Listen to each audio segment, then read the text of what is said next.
कार्तिक के महीने में एक बेलपत्र, 3 शमी पत्र, बहुत ध्यान दीजिएगा।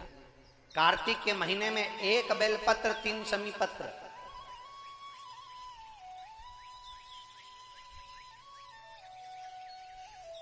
कार्तिक के महीने की दोनों अष्टमी में से किसी भी अष्टमी पर, चाहे उजाले की हो चाहे अंधेरे की, शुक्ल पक्षी की हो चाहे कृष्ण पक्ष की, एक बेलपत्र, 3 शमी पत्र। आप कभी दिल से, कभी मौका मिले हृदय से, दामोदर मास में, कार्तिक मास में अशोक सुंदरी वाली जगह का स्पर्श कर कर भगवान शंकर के शिवलिंग पर एक बार समर्पित कर कर देखना, और दूसरे वर्ष इंतजार करना कि तुमने कार्तिक महीने में अष्टमी के दिन बाबा को शमी पत्र और बेलपत्र दिया था, क्या बाबा ने तेरे घर में धन और वैभव दिया कि नहीं दिया? जो स्थिति में गाड़ी चल रही थी वो स्थिति की गाड़ी तेरी पार हुई कि ना? कितने बेलपत्र? बोलो बोलो, जम के बोलो जरा। कितना शमी पत्र? एक बेलपत्र, 3 शमी पत्र।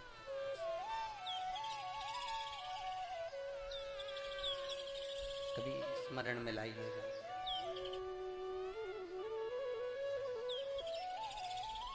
बस ये जो कार्तिक महीने में दामोदर मास में आप एक बेलपत्र और 3 शमी पत्र अष्टमी के दिन, चाहे शुक्ल पक्ष की हो चाहे कृष्ण पक्ष की हो, ये दोनों अष्टमी में से किसी भी अष्टमी को जब आप समर्पित करें तो चंपेश्वर महादेव का नाम लेकर, कौन से महादेव? जम के बोलो जरा, सबकी आवाज आना चाहिए। चंपेश्वर महादेव, केवल चंपेश्वर महादेव का नाम लेकर आप अशोक सुंदरी का स्पर्श कराकर शंकर भगवान के शिवलिंग पर समर्पित करें। अशोक सुंदरी तो मालूम है ना सबको,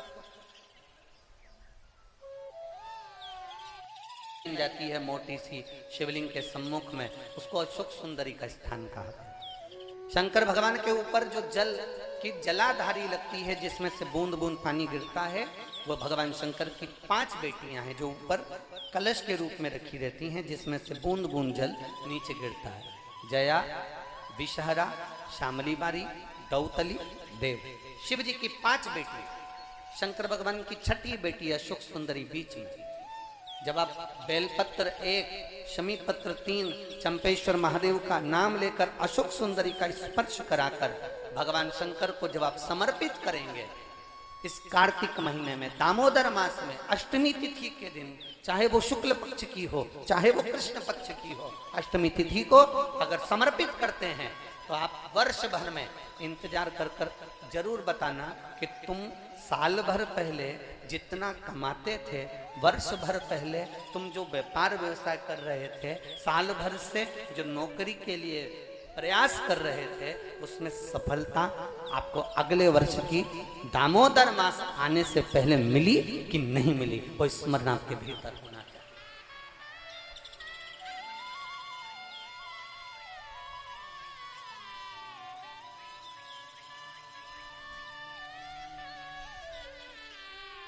शंभु शरणे माड़ी रे दुख काटो दया कर दर्शन। आप दिल से उससे प्रार्थना करोगे तो वो दिल से दे दे। में स्वयं वज्रनाभ की कथा कहती है, भगवान कृष्ण के पोते की कथा कहती है कि इस नंदगांव की रक्षा कौन करेगा? मेरे शंकर की भक्ति में वज्रनाभ डूब गए। ऐसी भक्ति वज्रनाभ ने करी कि शंकर प्रकट भी नहीं हुए। तब वज्रनाभ को लगा कि मेरी सेवा में कोई कमी हो गई। एक बार पशुपति व्रत में फल ना मिले दूसरी बार करना, दूसरी बार ना मिले तीसरी बार करना। शंकर जी के मंदिर में लोटा भर जल चढ़ाने से अगर फल ना मिले घबराना नहीं। 1 साल 1 महीना, 2 महीना, 3 महीना, 4 महीना, 6 महीना, 1 साल, 2 साल, उसका पीछा मत छोड़ना। उसके दरवाजे पर जाते रहना, उसके द्वार पर जाते रहना। जब हम उसकी चौखट पर जाते रहेंगे तो एक ना एक दिन उसकी कृपा दृष्टि हमारे ऊपर होगी जरूर, और वह हाथ पकड़कर पार करेगा जरूर, ये निश्चित है। तादानी में जब गांठ बैठाई और कैंसर जैसे रोग को बताने का प्रयास किया, तब मैं हार गई। पर आपने एक बार कथा में कहा था कि बेलपत्र के पेड़ के नीचे 2 बत्ती का दिया लगाना, और दिया लगाकर एक बेलपत्र उस बेलपत्र के पेड़ के नीचे रखना और उसको खाना। बच्चेदानी में अगर गांठ होगी तो वो गलेगी जरूर। मैंने वही करना प्रारंभ